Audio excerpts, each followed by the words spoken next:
tackling orcs and scoring touchdowns. That's right, it's Blitz Bowl Ultimate Edition from Games Workshop.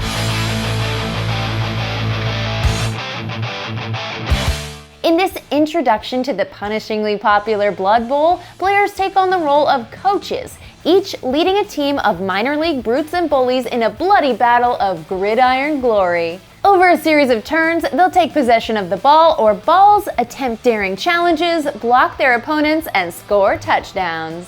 Setup begins with a coin toss, of course. The winning coach chooses a side of the game board to play and places it center.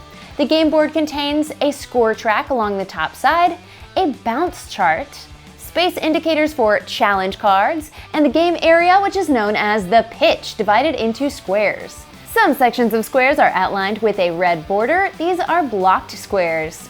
Along each end of the pitch there lies an end zone. For those of you unfamiliar with fancy sports terminology, it's the place where you score the points. In the pitch there are also a number of trapdoors where the game ball will enter play.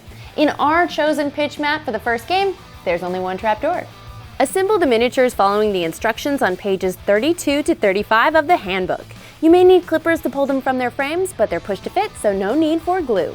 Players choose a team. Starting with the coin toss winner, take a dugout and the team's card.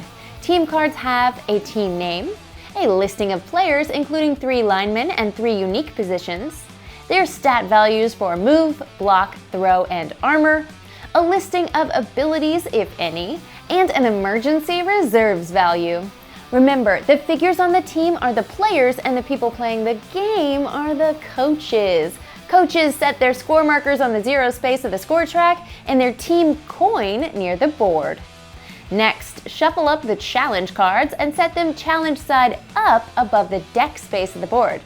Then deal the top 3 cards, still challenge side up, into the 3 slots next to it. Challenge cards have a challenge side, which includes a number, conditions for claiming them, and a point value, and a bonus side, which has a special ability the player can use once acquired. The coach who lost the coin toss sets their players in an end zone first, in any spaces they choose. The other coach will follow suit. Finally, place 1 ball on a random trapdoor space, in our case we've just got the 1, and set the throw ruler and the dice near the board. Gameplay occurs in turns.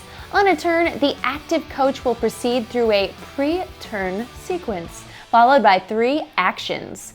On each coach's first turn, however, the pre-turn sequence is skipped, so we'll explain the actions first. On a coach's turn, they make a total of 3 actions and can divide them between the players on their team.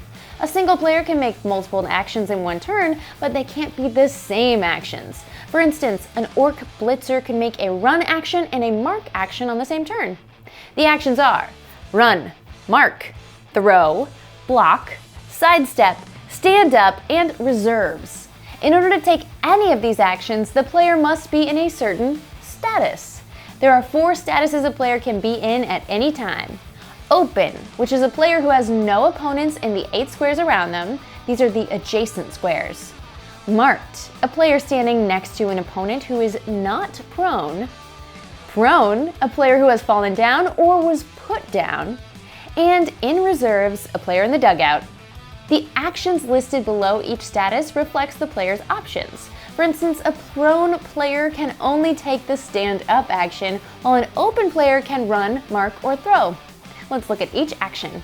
Run. An open player can move a number of squares up to their move value. They cannot move into a square occupied by another player, nor adjacent to an open or marked player.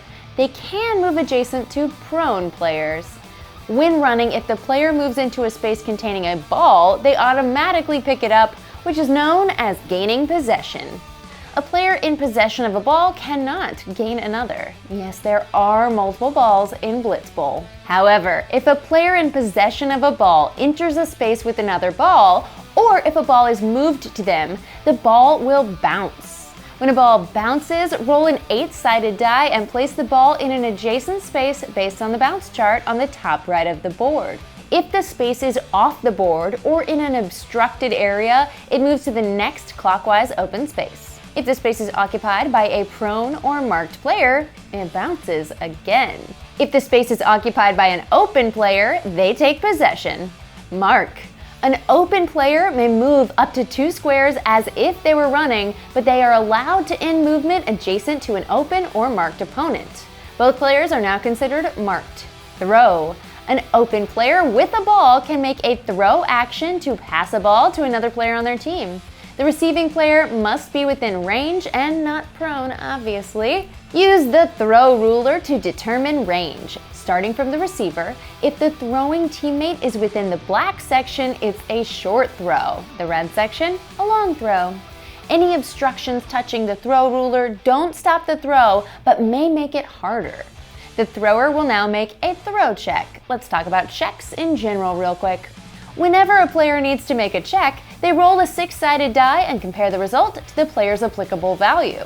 If the roll result is equal to or exceeds the value, the check succeeds.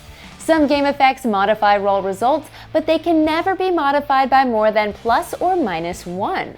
Additionally, a roll of an unmodified 1 always fails and an unmodified 6 always succeeds. Lastly, if the value is ever listed with a dash, the check automatically fails, no die roll needed. Back to the throw action. The coach rolls a throw check and subtracts 1 from the result if it's a long throw, or if the recipient is marked, or if an opponent or obstruction touched the throw ruler. If the check succeeds, the recipient gains possession of the ball. If it fails, it bounces from the target square. If the throw check results in a 1, modified or not, it's not just a failure, it's also a fumble. The ball bounces from the thrower square. Note that a player can also take the throw action to hand off the ball to a teammate in an adjacent square. No throw check is needed for this, the other player just takes possession. Block. A marked player chooses a target they are currently marking and rolls a number of block dice equal to their block value, adding an additional die if they have any teammates also marking that target. Block dice have symbols rather than numbers to determine their results. The coach chooses one result to apply, even if they rolled multiple dice. Smash knocks the player down, forcing them into the prone status. If they were carrying the ball, it bounces. The player's coach rolls an armor check.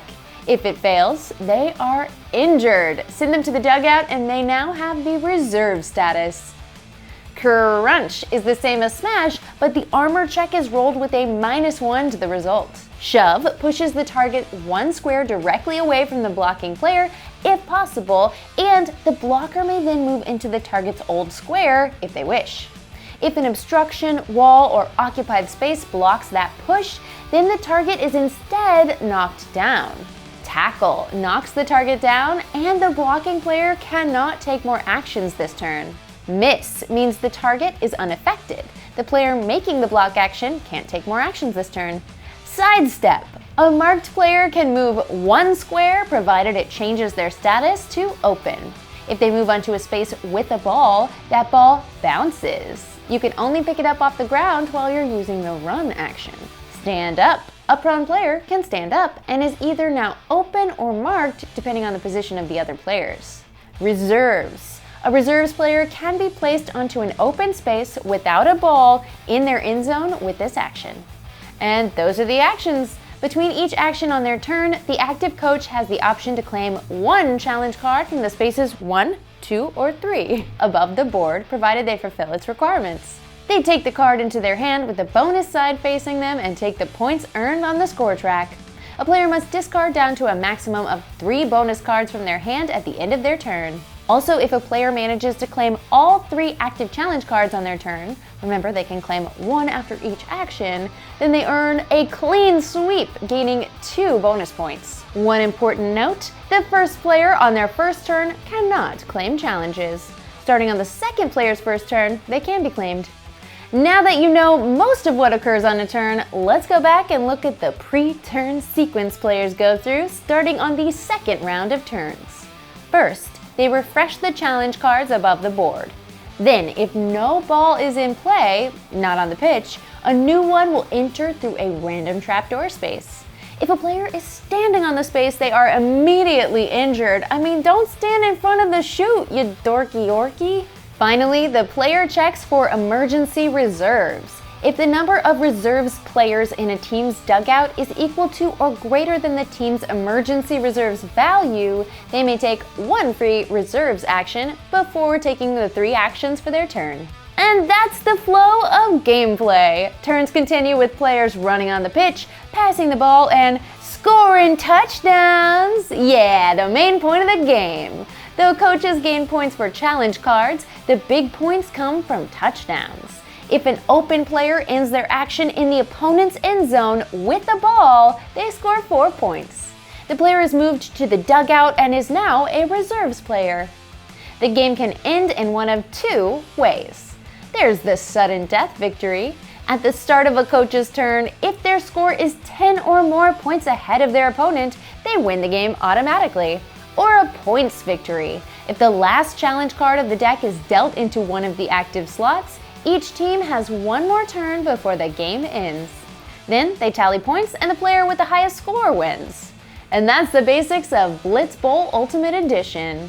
In addition to all of the rules covered here, the handbook contains advanced rules including event cards, additional teams, rookies to watch, and even throwing teammates? What? Additionally, if you'd like to paint your miniatures, visit the Blitz Bowl website in the description below for guidance on bringing the figures to life. I'm Becca Scott, this is Good Time Society, and why don't you throw this video a like, subscribe to the channel, and come on back for more great games and good times. Bye-bye.